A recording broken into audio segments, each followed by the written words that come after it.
The 2025 Christmas season was the biggest bloodbath for ads that I have ever seen. We are talking billions of dollars in ad money just gone. It was like they loaded cannons with literal cash and fired them into a black hole. These Christmas ads were not only instantly forgotten, but people hated them. They got lost in a sea of creepy, AI-generated garbage. This was the year the biggest advertisers in the world bet everything on robots, and they lost.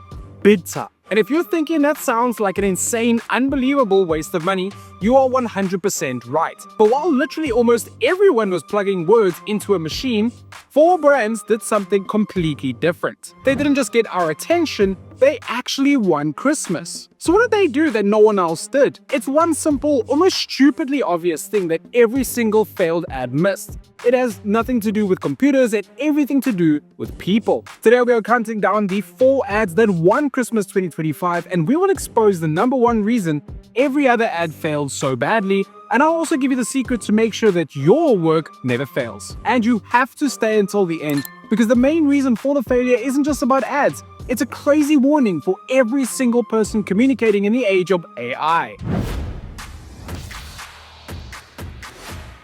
To understand why this year was such a train wreck, you have to see the big picture. I'm calling it the crisis of connection. For the second year in a row, every company went crazy for AI, and for the second year in a row, people absolutely hated it. We saw a tidal wave of what I can only call AI slop. It was like getting 1,000 presents that were all empty boxes. We got commercials with people that looked super weird and creepy. Animals with dead, empty eyes that stare right through you. The physics were all wrong with snow that looked like a cheap computer background. You could see it was all fake, and it just made you feel weird. People can literally feel when a brand is being cheap.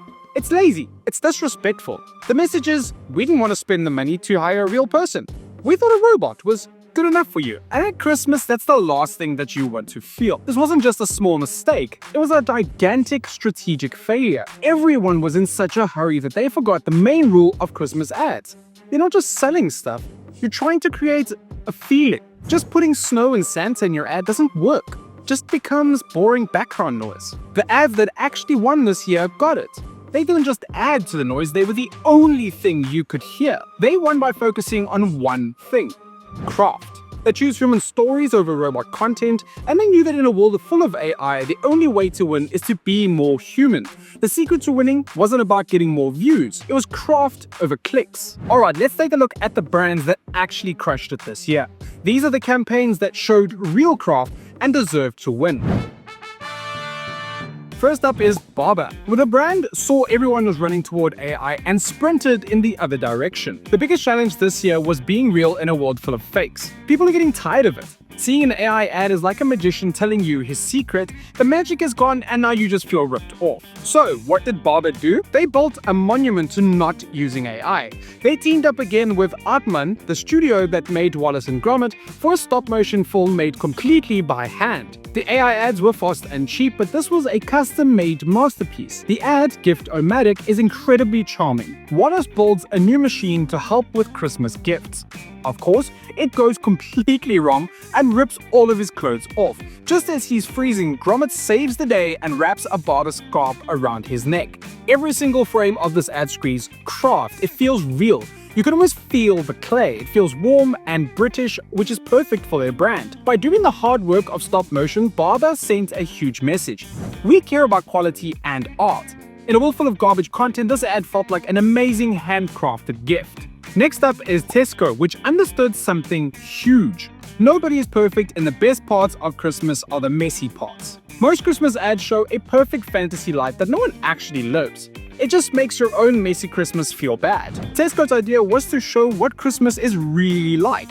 Their campaign, That's What Makes It Christmas, was all about the awesome, imperfect moments of a real Christmas. It showed a family fighting over a board game and a nephew trying to explain his crypto job to his confused uncle. We see the fridge stuffed with way too much food and the impossible mission of trying to get one good quality family picture. This was genius because it was so honest. It didn't sell a fake dream. It just showed real life and said, we get it, this crazy mess is Christmas.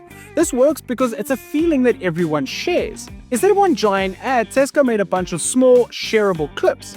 By embracing the chaos, Tesco made a campaign that felt like coming home. Our third winner, Lego, went after the problem of kids being on their screens all day. The challenge is selling a real toy without sounding like a nagging parent. Lego's solution was pure magic. Their ad, hello, doesn't yell at you about screens, it just shows you something way cooler. It follows a boy who was just staring at his phone while his Lego toys, led by Darth Vader, literally come to life. They start singing a parody of Hello by Lionel Richie, asking, "Is it play you're looking for?" The song convinces him to put down his phone and build with his family. This campaign is brilliant. The 80s song is a perfect wink to the parents buying the toys. The story is a gentle invite, changing the message from "stop using your phone" to "look at the fun you're missing out on." And the best part? They made it with over 97,000 real Lego bricks. Can you believe it? Lego didn't sell plastic, they sold a real fix for being lonely in a digital world. Our last winner, Waitrose, figured out you have to stop selling things and start telling stories. Ads for expensive supermarkets can feel cold and boring. You might want the food, but you don't love the brand. Waitrose's idea was to hide their ad in a story so good you forget that you're even watching an advert. They made a 4-minute romantic comedy called The Perfect Gift, starring Keira Knightley and Joe Wilkinson. Wilkinson's character is heartbroken and thinks the only way to get over it is with Keira Knightley. They start a weird romance over the Waitrose cheese counter, and it ends with him using Waitrose food to make a pie from her childhood. This was incredible because it made the brand more than just a store. It wasn't about the price of cheese, it was about how cheese brought two people together. The actors were a perfect mix of a huge celebrity and a funny normal guy. By making a movie instead of an ad, Waitrose made their store feel like an important part of their customers' lives. But now we have to talk about the losers. And we can't talk about the failures of 2025 without talking about the one brand that should have known better: Coca-Cola. Coke's entire brand is built on human connection at Christmas. So when they decided to use only AI, people were furious. It was like finding out that your favorite restaurant started microwaving everything. You don't just dislike it, you feel betrayed. Their ads had the famous trucks, but all the animals and people were made by AI, and everyone noticed immediately. People on social media made huge threads pointing out all the creepy mistakes: reindeer with weird legs, polar bears that looked like plastic, and one person in the background who had 3 arms. It was a complete disaster. People called it a sloppy eyesore, and hashtags like AI fail blew up. Everyone accused Coke of being cheap, and firing the artists who made them famous. The company tried to defend it, saying that the genie is out of the bottle, but they completely missed the point. The problem wasn't the AI, it was why they used it. For a brand that's all about real feelings, the fake cold AI felt like a total betrayal. It broke the trust that they had with everyone. It felt cheap and had no soul, which is the exact opposite of a Coca-Cola Christmas. So, what is the one reason most Christmas ads failed in 2025? They fell for the hype of technology and completely forgot to be human.